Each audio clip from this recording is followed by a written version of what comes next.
अस्सलाम वालेकुम। मैं उम्मीद करती हूँ कि आप सब आफियत से होंगे। आज मैं आपके साथ सीखूंगी एंटरप्रेन्योरशिप के बारे में, इफेक्टिव बिजनेस स्ट्रेटजीज, ब्रांडिंग और एआई टूल्स के बारे में। हमारी आज की गेस्ट विजिबल वुमेन्स की फाउंडर मदीहा से। आपकी जिंदगी में ऐसा कौन सा इंसिडेंट हुआ जिसकी वजह से आपको एंटरप्रेन्योर बनने की जरूरत पेश आई? अम, आपने बड़ा अच्छा सवाल पूछा है कि ऐसा कौन सा इंसिडेंट हुआ था जिससे मैं एंटरप्रेन्योरशिप की तरफ आई। इंसिडेंट बेसिकली ये हुआ था कि जब मैंने 15 साल अपना जॉब्स में गुजार लिया, काफ़ी सीख लिया और काफ़ी गैप्स को आइडेंटिफाई कर लिया, तो फिर उसके बाद मैंने डिसाइड कर लिया कि now it's time for me to bring in my expertise and my learning and whatever it is that I have figured out कि यार ये वाली चीज़ें जो है औरतों को लेके नहीं हो रही। तो उसकी वजह से मैंने डिसाइड किया that I want to come towards the entrepreneurship side. Plus I also wanted that I do not depend on anybody else. I wanted to be self dependent and I wanted to make sure कि मुझे इस चीज़ का कोई ख़तरा ना हो कि अच्छा यार आज जॉब ख़त्म हो जाएगी या कुछ हो जाएगा। सो मैंने कहा जो भी जोर लगाना है अपने काम में जोर लगाओ। बिजनेस प्लान को सिलेक्ट करने के लिए क्या चीज जरूरी है या कि देखो बिजनेस प्लान जो है वो बहुत बाद की बात है। उससे पहले आपको और बहुत सी चीज़ों को कंसिडर करना पड़ता है। सबसे पहले तो इस चीज़ को कि व्हेन यू डिसाइड कि अब आपने एंटरप्रेन्योरशिप की साइड पर आना है या बिजनेस की साइड पे आना है, थोड़ा सा मैं आपको फ़र्क समझा देती हूँ कि बिजनेस में और एंटरप्रेन्योरशिप में क्या फ़र्क है। Because it's a very hot word these days. Everybody is basically talking about entrepreneurship, everybody wants to become an entrepreneur. So फ़र्क क्या है? एंटरप्रेन्योर वो इंसान होता है जो एक इनोवेशन साथ में लेकर आता है अपने काम के साथ। जो भी वो अपनी स्किल को या अपनी सर्विस को या अपनी प्रोडक्ट को they are making it available to the market, they are also giving a unique solution to something that is nowhere else. So that is what entrepreneurship is. तो प्लान, जैसे मैं आपको कह रही थी कि वो बहुत बाद की बात है। उससे पहले आपने ये फिगर आउट करना होता है कि क्या आप में इतना दम है कि आप पहले तो एक प्रॉब्लम को आइडेंटिफाई करो और उस प्रॉब्लम का ऐसा हल निकाल के दो जो एक्चुअली कोई ना कोई फायदा कर रहा है। और जब आप अपने आप को इस तरह से मार्केट में लेकर आते हो, तब आपको एक कॉन्फिडेंस आपके अंदर डेवलप होता है। तब आप सिर्फ और सिर्फ इस फोकस के साथ नहीं आते कि मैंने पैसे कमाने हैं, बिकॉज एक बहुत छोटा सा एक वो आपका रह जाता है ना गोल। जब अपने गोल को बड़ा करते हो, जब आप आपको इस चीज को इंश्योर करते हो कि मैं वाकई कोई मसला हल कर रहा हूँ या कर रही हूँ, तो उसके बाद आपको जब कॉन्फिडेंस आता है तो उसके बाद आपका एक प्लान डिवेलप होता है, उसके बाद एक स्ट्रैटेजी डेवलप होती है और उसके बाद आप स्टेप बाय स्टेप चीज़ों पे जाते हो। बिजनेस प्लान बनाते हुए हमें कौन सी चीजों का ज्यादा ख्याल रखना चाहिए?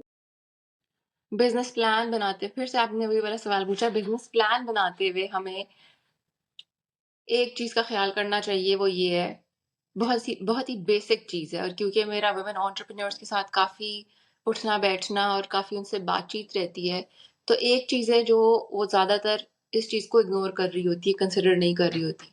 वो ये है कि उनको पता होना चाहिए कि एक बैलेंस शीट का क्या मतलब है। उनको पता होना चाहिए कि वो जिस भी चीज़ को बिजनेस कह रही हैं, क्या उसमें उनको प्रॉफिट आ रहा है, इस चीज़ को कैलकुलेट करना आता है कि नहीं आता। या जो उनके खर्चे हो रहे हैं वो इतने हैं कि आप उनको फॉर द लॉन्गर रन 6 महीने साल तक आप उसको चलाओ और उसके बाद अपने प्रॉफिट्स को एक्सपेक्ट करो। ये सारी चीज़ें जो हैं ये फाइनेंशियल लिटरेसी के अंदर आती हैं। इसकी बेसिक अंडरस्टैंडिंग होना बहुत इंपॉर्टेंट होता है for a business plan to be activated. हमें रेवेन्यू और प्रॉफिट जनरेट होगा अपने बिजनेस से, वो हमें किसी और चीज में इन्वेस्ट करना चाहिए। देखो ये तो डिपेंड करता है ना कि आप किस तरह का काम कर रहे हो। So, one thing that I would want to tell you over here when it comes to business and entrepreneurship is that there is no fixed rule. That's the best thing about business. In fact, जब हम entrepreneurship को पढ़ते हैं ना, उसकी theories पढ़ते हैं, तो there are multiple theories जो आपको ये सिखाती हैं कि आपने इस चीज़ की फिक्र नहीं करनी कि मैंने अगर एक चीज़ बनानी है तो उसके कौन से रूल्स हैं, पहले क्या करना है, बाद में क्या करना है, बाद में क्या आपने इस चीज़ को फिगर आउट करना है कि अभी इस वक़्त आप क्या कर सकते हो। जो भी आपके मीन्स हैं, उसको स्टार्ट करके, उसको अंडरस्टैंड करके आप क्या कर सकते हो, जिसकी बेसिस पे आपका काम बहुत आगे जा सकता है। इसी तरह अगर आपका प्रॉफिट आपका हो रहा है और आपके रेवेन्यूज को आप इन्वेस्ट करने के बारे में सोच रहे हो, देखिए देर आर मल्टीपल एस्पेक्ट्स जो आपको ये सिखाएंगे अपने बिजनेस में कि हमने इसको वापस इन्वेस्ट किधर करना है और क्यों करना है। That's not for me to decide over here कि ये एक वन सेट रूल है, इसी को अप्लाई करो और सारे इसको अप्लाई करेंगे तो सारों को सेम रिजल्ट आएगा। That never happens. एंटरप्रेन्योर और जॉब सीकर माइंडसेट में क्या डिफरेंस होता है?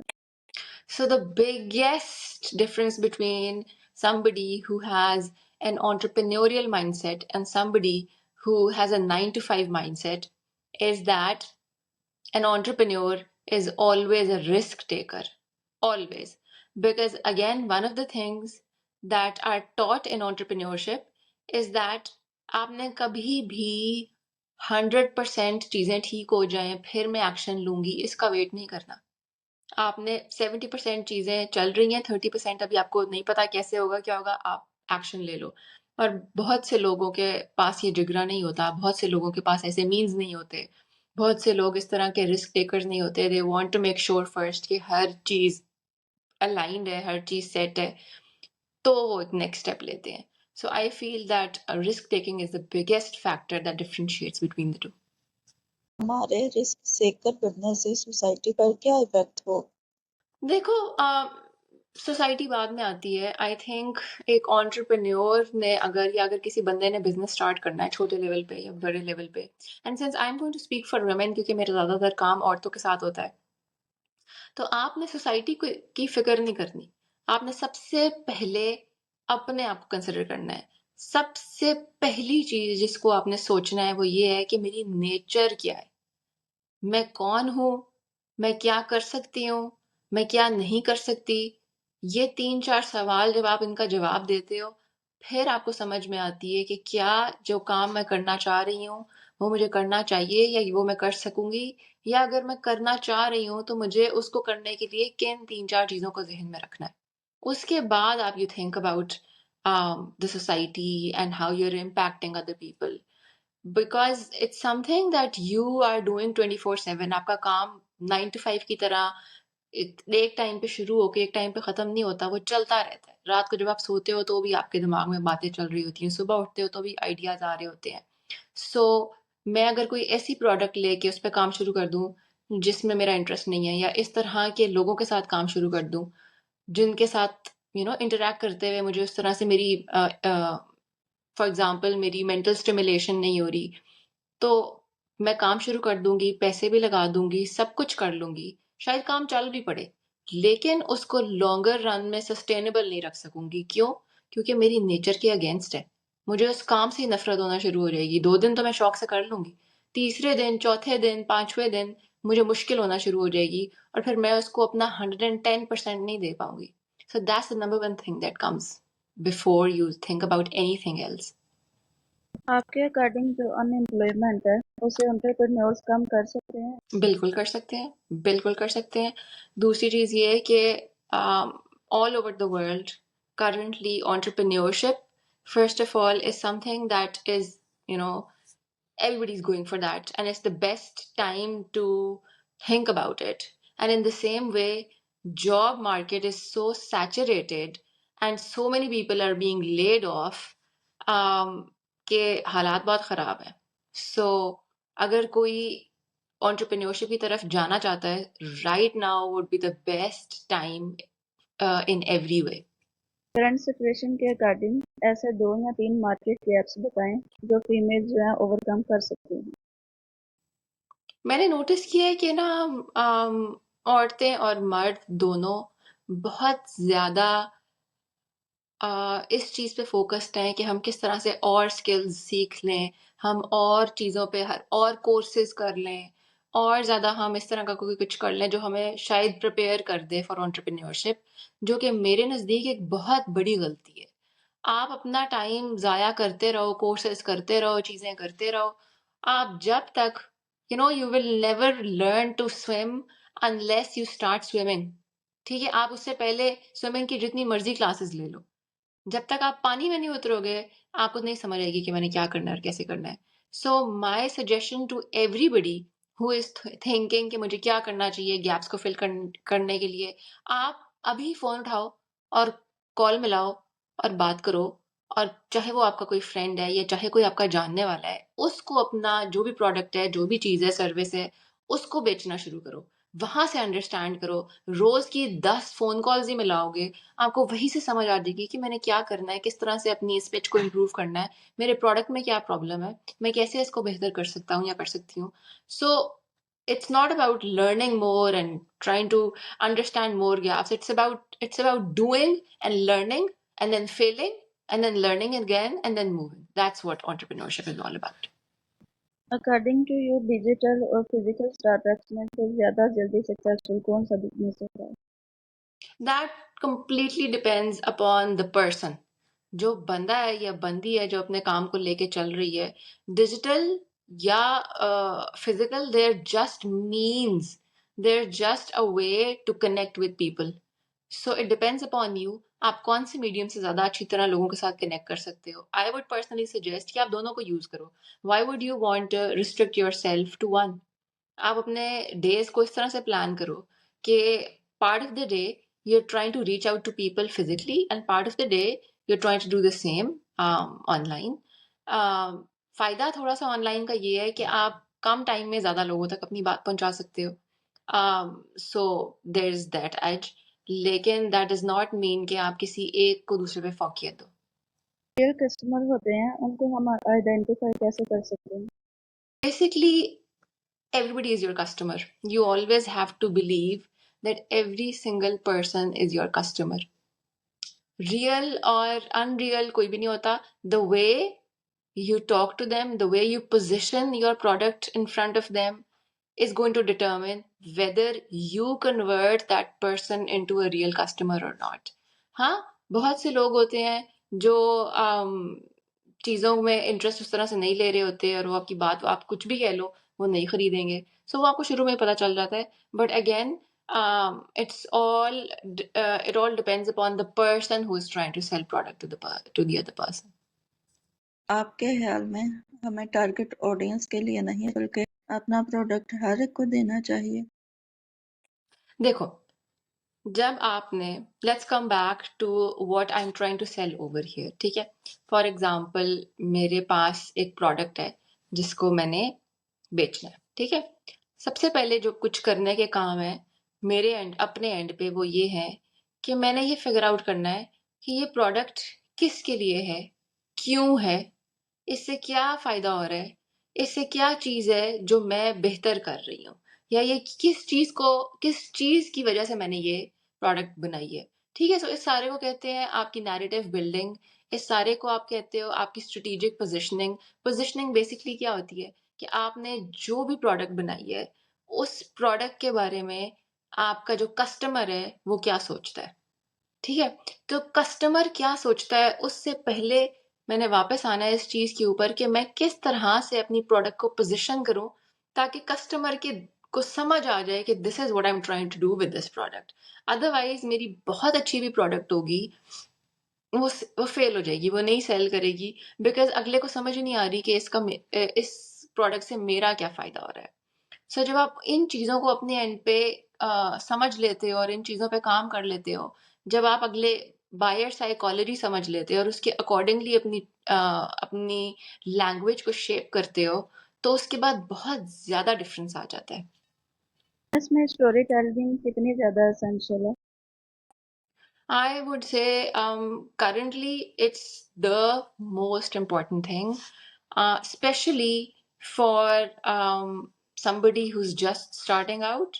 In fact, even bigger brands are doing the same. देखो, currently scenario ऐसे हो गया है कि because of AI, everything is so perfect.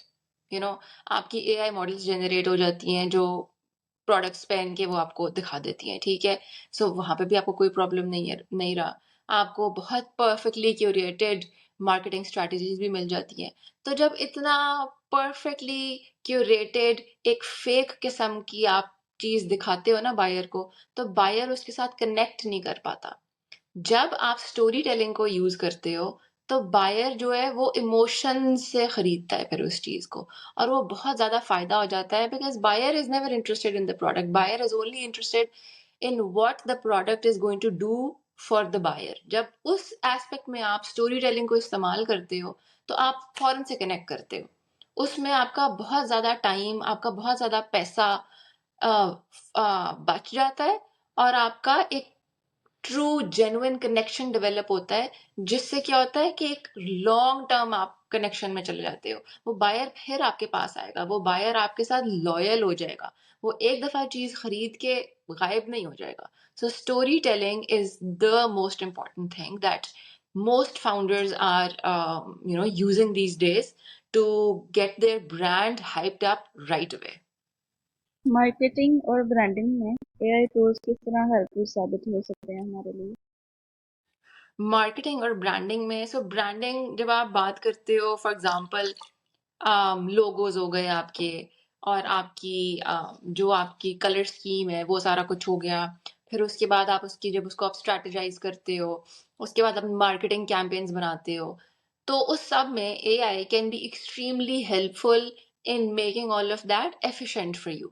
But again, before that you need to have the human element attached to it. AI से AI का फायदा ये है कि वो आपके काम को एफिशिएंट बना देता है। एआई का नुकसान ये है कि अगर आप उस पे रिलाय करोगे ना ज्यादा, तो फिर आपका ब्रांड बाकी बहुत से आप जैसे ब्रांड्स में गुम हो जाएगा, क्योंकि आप हर कोई एंटरप्रेन्योर है और पूरी दुनिया ग्लोबल है। सो अब आप सोचो, अब आप अगर आप अपने ब्रांड को लेकर आते हो, तो वो आप सिर्फ एक शहर में या एक मुल्क में compete नहीं कर रहे हो, आप पूरे ग्लोबल विलेज के साथ compete कर रहे हो। तो उसमें कोई भी बंदा आपके ब्रांड को क्यों तवज्जो देगा? अगर आप एआई को यूज करोगे फॉर एवरीथिंग, तो फिर आपका ब्रांड तो उसी तरह का है जैसे बहुत से और लोग काम कर रहे हैं, वो याद नहीं रहेगा, कनेक्शन नहीं बिल्ड होएगा। सो उसको आप यूज करो जरूर, in order to get things done efficiently, but उस पर रिलाय मत करो वरना नुकसान हो जाएगा। अपने इर्द गिर्द हम अपॉर्चुनिटीज और मार्केट गैप्स को किस तरह आइडेंटिफाई कर सकते हैं? तो आप, and this is something that I did as well and I suggest everybody all the time, पहले तो आपने फिगर आउट कर लिया ना कि आपका अपना क्या टैलेंट है।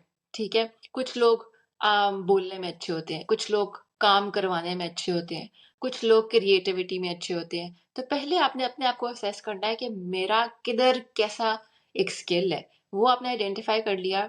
उसके बाद आपने क्या करना है, अपने आँख को, नाक को, कान को, सारी सेंसेस को आप जब शुरू में अगर फिगर आउट करें, अच्छा what is it that I want to do, अपनी सेंसेस को खोल के जिधर जा रहे हो, जिससे बात कर रहे हो, एक ओपन माइंड के साथ जब आप जाओगे, लोगों से बात करोगे, ऑब्जर्व करोगे, तो आपको इतने ज्यादा gaps which are relevant to your expertise and to your skill and to your talent नजर आना शुरू हो जाएंगे। In fact, so many people struggle with having different ideas कि मैं तो ये भी कर सकता हूँ, मुझे तो ये भी करने का शौक है, मैं तो मुझे तो लगता है मैं ये भी कर सकती हूँ। तो गैप्स आइडेंटिफाई करना is not the bigger problem. The more important thing is कि जब मैंने गैप्स आइडेंटिफाई कर लिए, उसमें से फर्स्ट ऑफ ऑल किसी एक को फाइनलाइज करना, उसको ऐसी शक्ल देना कि वो आप एक लॉन्ग टर्म स्ट्रेटजी के तहत उसको लेके चलो। और शुरू में जब आपको उस तरह से प्रॉफिट्स नहीं आ रहे, आपको उस तरह से रिटर्न्स नहीं आ रहे, तो आप किस तरह से आपने अपने प्लान को और अपनी स्ट्रेटजी को और अपने पैशन को और उस गैप को, इन सारी चीजों को आपने किस तरह से एक अलाइनमेंट में रखा हुआ है कि फिर आपको अगला दिन गुजारना बगैर किसी रिटर्न के राइट अवे मुश्किल नहीं लग रहा। सो that is the most important thing कि आप, एंड मोर डिफिकल्ट वन, कि किस तरह से आप उस चीज को लॉन्ग टर्म में लेके चलते हो। बिजनेस मॉडल के रेड फ्लैग्स क्या होते हैं? बिजनेस के red flags I would say कि बिजनेस में, बिजनेस किसके साथ आप कर रहे हो, सबसे पहले तो ये डिपेंड करता है। अगर आप एक को फाउंडर को साथ में लेकर आ रहे हो और उसको आप अपने साथ लेके चल रहे हो, तो उसमें बहुत सी चीजें हैं जो आगे आप देखना पसंद करोगे शुरू में रेड फ्लैग्स के एम्बिट में, ताकि आप एक लॉन्ग टर्म नुकसान से बच जाओ।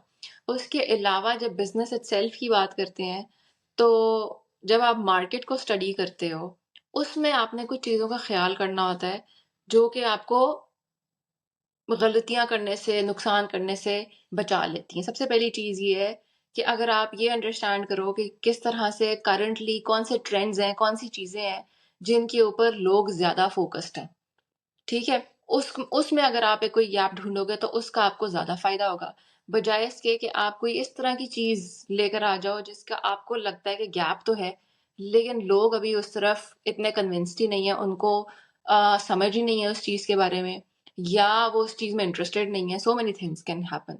तो आप जितनी भी कोशिश कर लो, चाहे गैप बहुत बड़ा भी हो और आप बाकी सारी चीज़ें भी इंश्योर कर रहे हो, लोग जब तक उस चीज़ पे मोर और लेस कन्विंस नहीं है, तब तक आपका वो बिजनेस नहीं चलेगा। इसीलिए बिजनेस कोई भी लॉन्च करने से पहले एक प्रॉपर आपको एक टाइम लेना चाहिए रिसर्च करने के लिए, लोगों से बात करने के लिए, अपनी प्रोडक्ट को टेस्ट करने के लिए, फीडबैक लेने के लिए, ताकि आप you're not playing in the dark, you're actually making a calculated risk. Investors को सेटिस्फाई किस तरह किया जा सकता है? एक रिसर्च हुई थी जिसमें ये जानने की कोशिश की गई थी कि इन्वेस्टर्स जो हैं वो जब पैसे इन्वेस्ट करते हैं तो कौन सी ऐसी चीज़ें हैं जो वो देखते हैं जिसकी बेसिस पे वो इन्वेस्टमेंट करने के लिए रेडी होते हैं। So I am talking about research that took place in Pakistan by LUMS. उस रिसर्च में जो भी एक यू नो इन्वेस्टर्स का एक ग्रुप लिया गया था, उन सारों ने एक ही बात की थी, और वो बात ये थी कि they do not look at the business plan, they do not look at the product or the service. They look at one thing and one thing only, and that is the person, the business planner, the founder who is basically coming to them. Because investors are not interested in the plan. Investors do not want to worry about the nitty gritties. They want to make sure कि हम एक investment करें और वो एक safe bet हो, और वो जो सेफ बेट होती है वो फाउंडर पे लगाते हैं, उस प्रोडक्ट पे नहीं लगाते हैं। प्रोडक्ट बहुत सी अच्छी भी प्रोडक्ट्स होती हैं वो फेल हो जाती हैं, और बहुत सी फिजूल सी प्रोडक्ट्स भी चल पड़ती हैं सिर्फ इसलिए कि फाउंडर जो है वो इतना स्ट्रांग और इतना सॉलिड और इतना कॉन्फिडेंट होता है कि वो लेके चल पड़ता है चीज़ों को। पाकिस्तान में स्टार्टअप्स के लिए फंडिंग कैसे हासिल की जा सकती है?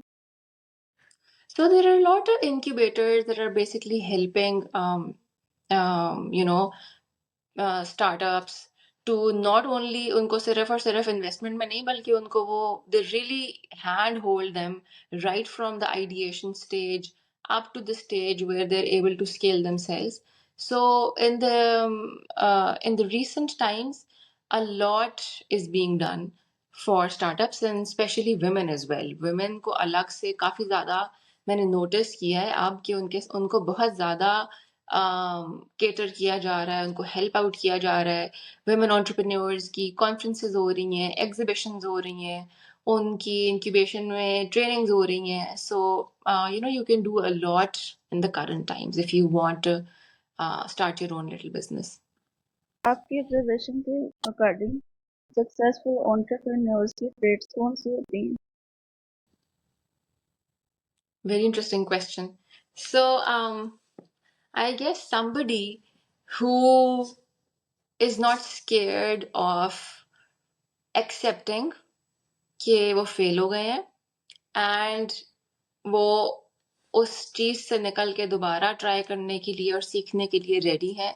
So if you have to if I have to tell you in very basic simple words, तो एक एंटरप्रेन्योर को ढीठ होना चाहिए, ताकि वो अपनी गलती से सीख के घबरा ना जाए, और वो छोटे छोटे जो एक सेटबैक्स होते हैं उससे वो परेशान होके रुक ना जाए, वो चलता रहे।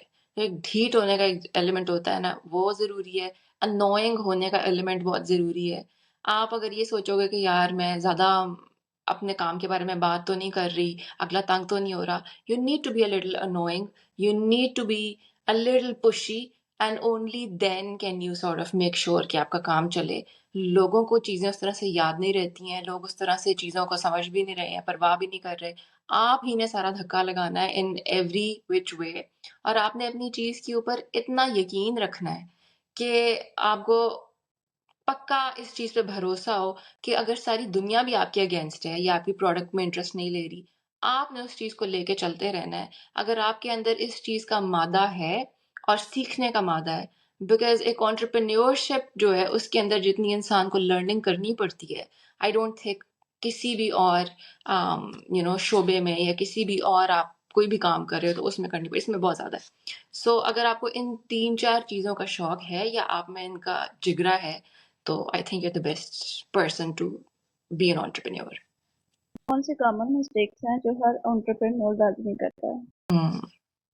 कौन सी ऐसी मिस्टेक्स हैं जो हर एंटरप्रेन्योर करता है? I think I am pretty sure at some point every entrepreneur goes into self doubt and thinks कि अच्छा शायद मुझे ये नहीं करना चाहिए था, शायद मुझे ऐसे नहीं करना चाहिए था, शायद उस वक्त ऐसा हो जाता तो फिर ऐसे हो जाता। So self doubt and sort of regretting your choices, ये वाली चीज आई थिंक एंटरप्रेन्योर्स को नहीं करनी चाहिए। आई feel that the mayor fact that you decide to do something on your own, and then you're trying to do even one thing a day is so much more appreciable than trying to think badly of yourself, because बहुत से लोग सोचते ही रह जाते हैं।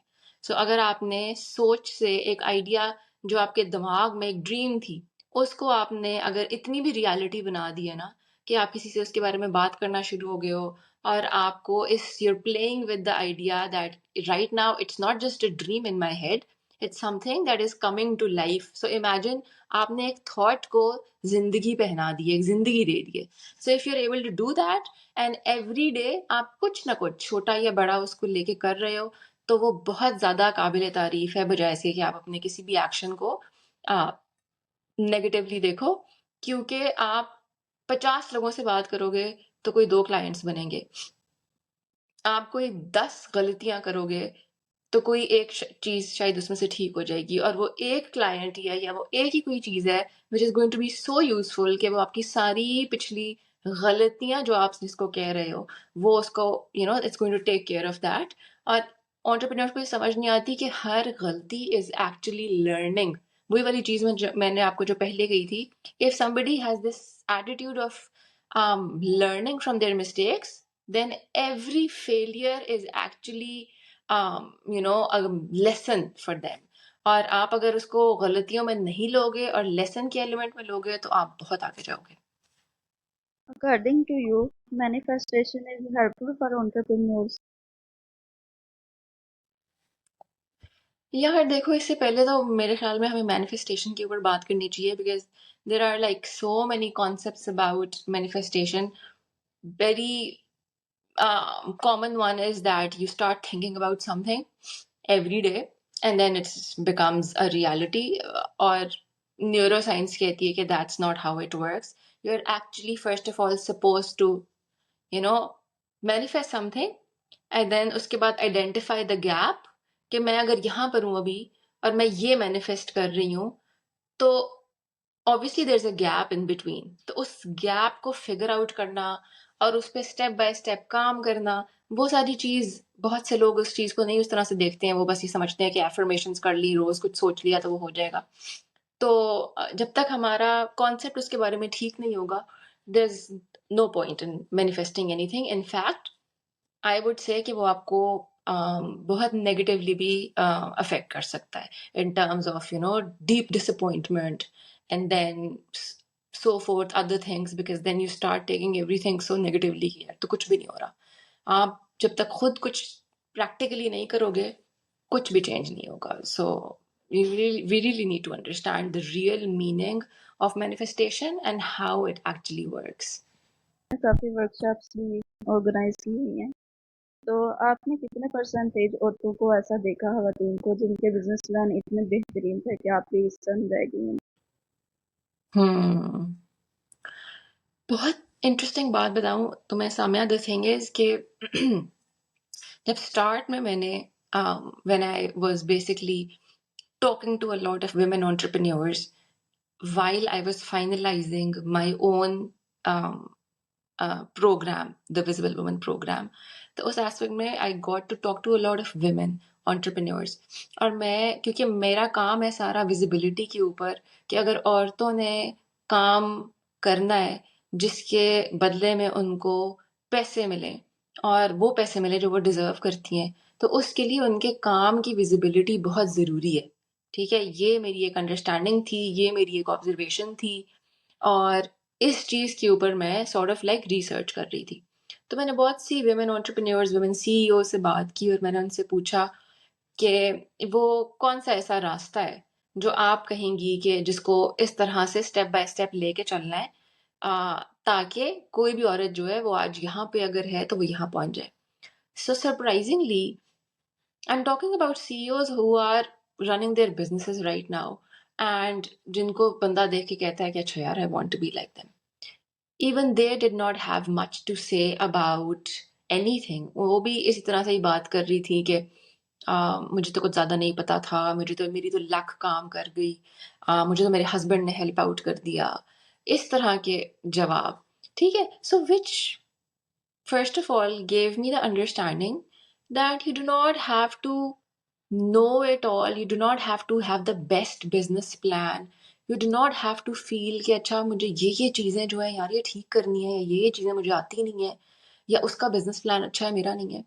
मेरे ख्याल में हाउ इट वर्क्स इज कि आप किसी भी चीज को लेके केले भी बेचने हैं ना रेडी पे, उसको भी लेके आप कंसिस्टेंट हो जाओ ना. एक आपने एक प्लान बनाया हुआ होगा, अच्छा मैंने मंडे को ये करना है, ट्यूसडे को ये करना है, चाहे मंडे और ट्यूसडे को आपने सेम ही काम करना हो, इतना सिंपल प्लान भी हो, लेकिन एक प्लान हो आपका और उस प्लान के साथ साथ सबसे इंपॉर्टेंट चीज कंसिस्टेंसी हो. तो आप कुछ भी कर रहे हो, आपको कुछ भी समझ नहीं है, ठीक है, आप फिर भी कर लोगे.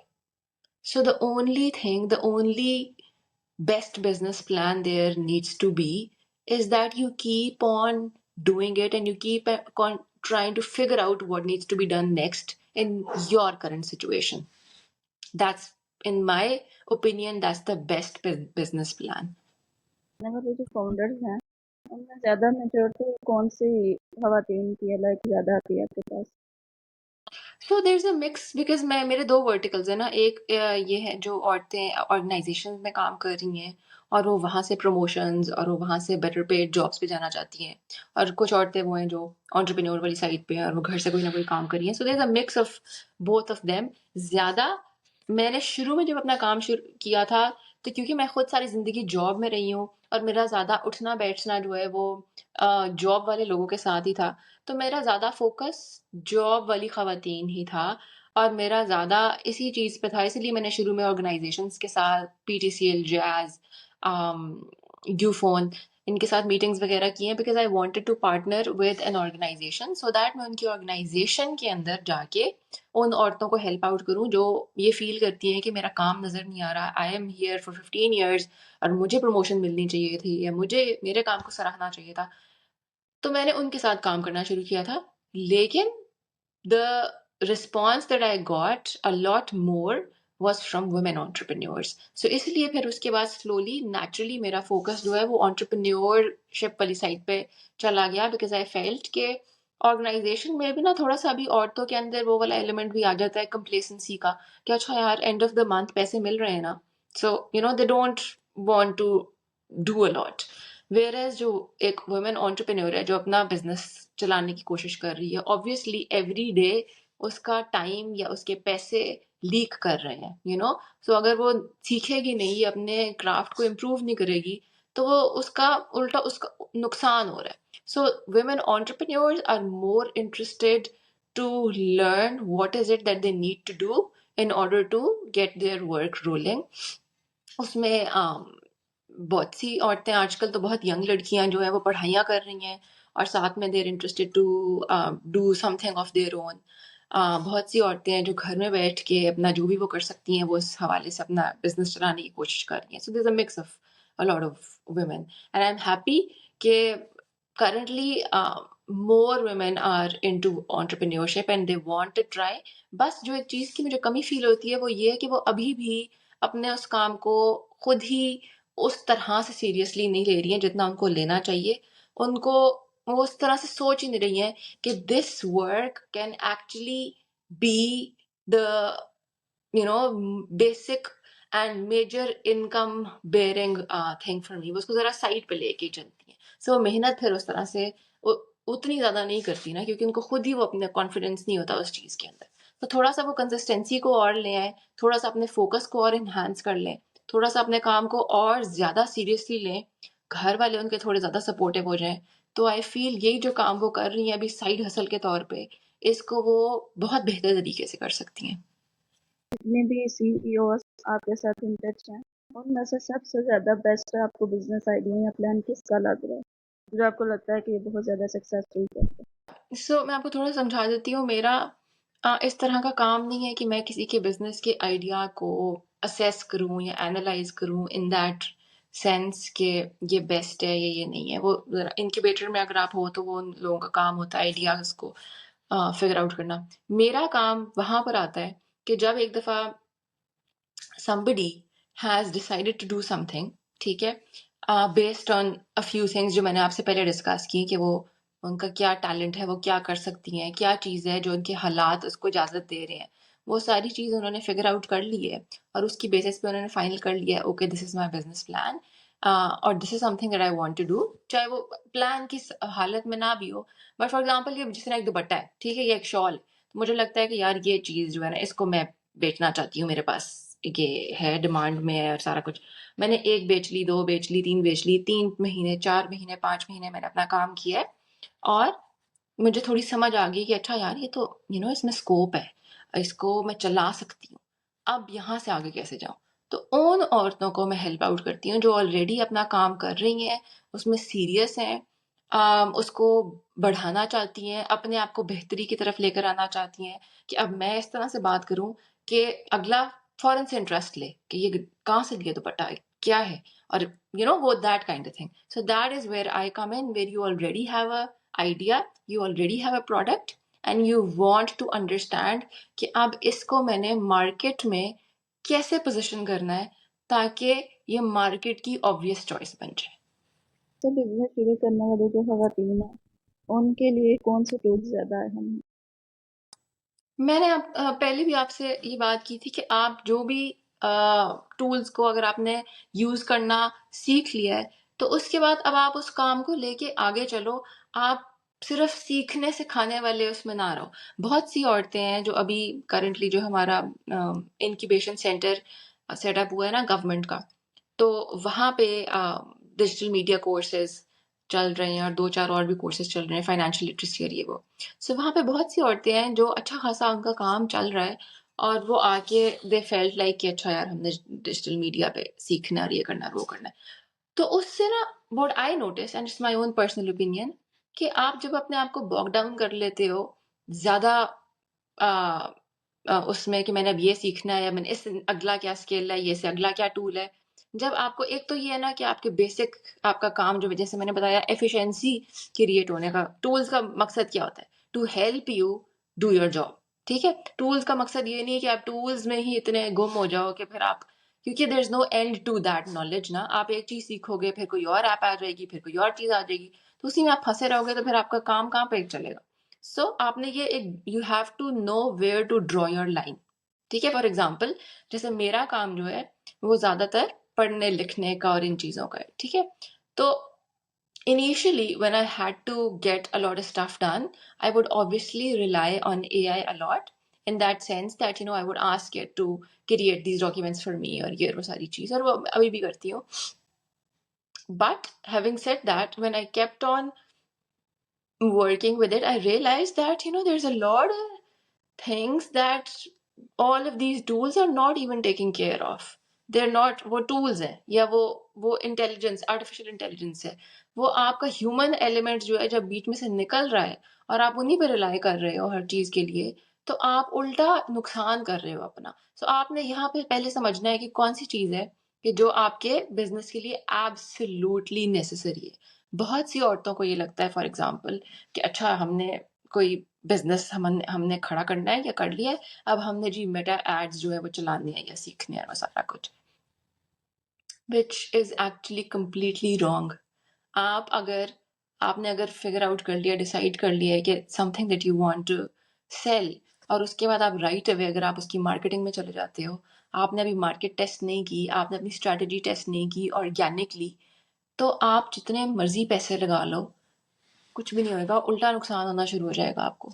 सो it's very important to understand how they are helping you and how you need to draw a line, so that आप उन चीज़ों में आपका वही मैंने आपसे बात की है, आप एंड ऑफ द डे आपने अपनी चीज़ बेचनी है, आप वन ऑन वन कॉन्वर्सेशन करके स्टार्ट करो। आप कम से कम अपनी रिलायंस रखो, जहां जरूरी है वहां पे करो, जहां पे नहीं है आप अपना टाइम वेस्ट कर रहे हो। Specially I am talking about those women और those people who do not have big teams and they have to do everything on their own. तो आपने अपने लिए बॉटल नेक्स नहीं बनानी है कि मैं इस अब पहले ये करूंगी फिर उसके बाद वो होगा, फिर आपने आसान करना है अपनी जिंदगी को। जो चीज आपने वो 10वां स्टेप है, आपने सोचो ये बीच में से जो 9 स्टेप्स हैं इनको मैं खत्म करके 10वें स्टेप तक कैसे पहुंचूं जल्दी। Speed is the most important thing. Money loves speed. अगर आप सोचते रह जाओगे, बैठे रह जाओगे, तो so many opportunities you are already losing out because of that. आपकी ऐसी कौन सी प्रॉब्लम है जिसे अगर कोई सॉल्व करे तो आप उसे पे करेंगे? So for me, time is the most important thing. So anything that helps me save up on my time and creates efficiency for me, I'm definitely going to be interested in, buying that offer or making an investment in it. And I think it's the same with a lot of high performing people, क्योंकि they're taking care of so many things at a time कि if anything makes their life easy and saves their time, तो I feel that's the best thing that you can provide to someone. आप females को ऐसी कौन सी advice करेंगी कि वो business करने के लिए मोटिवेट हो जाएं? So one thing that I always tell, I am not here to convince anybody to do business. I am only here to help a woman who actually knows that she needs help. देखो किसी को भी आप convince करोगे ना तो वो इतने फायदा का नहीं होएगा कभी भी। There are always two kinds of people, one who want to do something and they want to know कि यार कौन सी चीज है जिसको मैं कर लूं जिसकी वजह से वो सक्सेसफुल हो जाए, और एक वो है जो सोच ही रहे हैं या वो भी कन्विंस ही नहीं हुए हुए।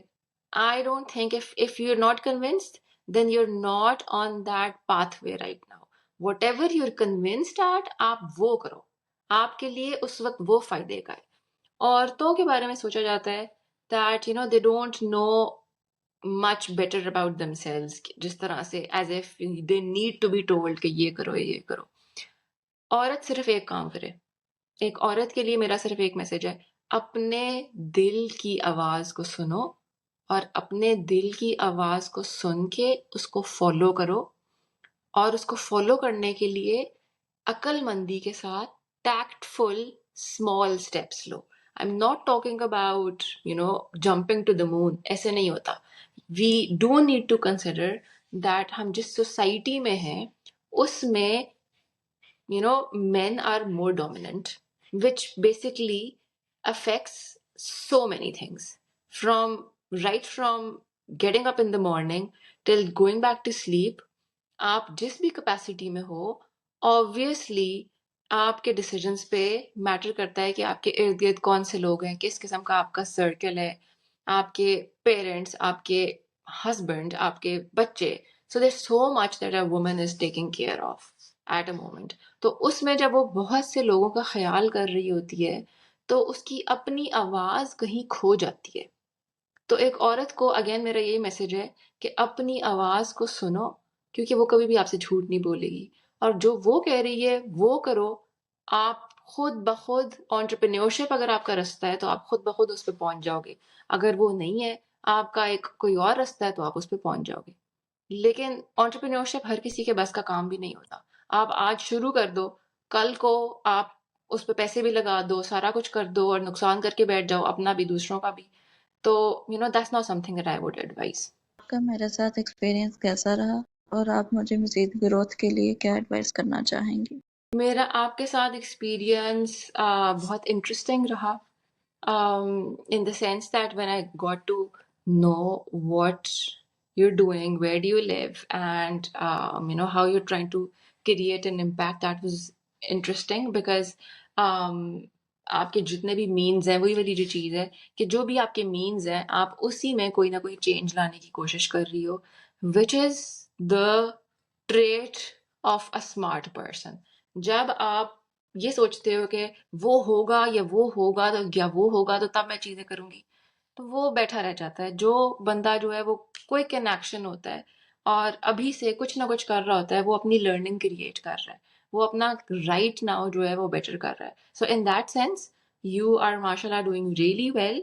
और आपके लिए मेरी एडवाइस ये है कि keep on doing the good stuff and keep on looking at your learnings and mistakes as something that you can work on, and हर दिन को पिछले दिन से ज़रा बेहतर तरीके से जीने की कोशिश करोगी तो all is going to be good for you, इंशाल्लाह।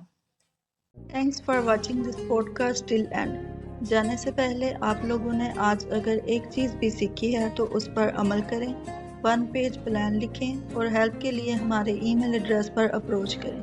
Don't forget that your existence as a women empowers you to reshape your destiny. Good luck.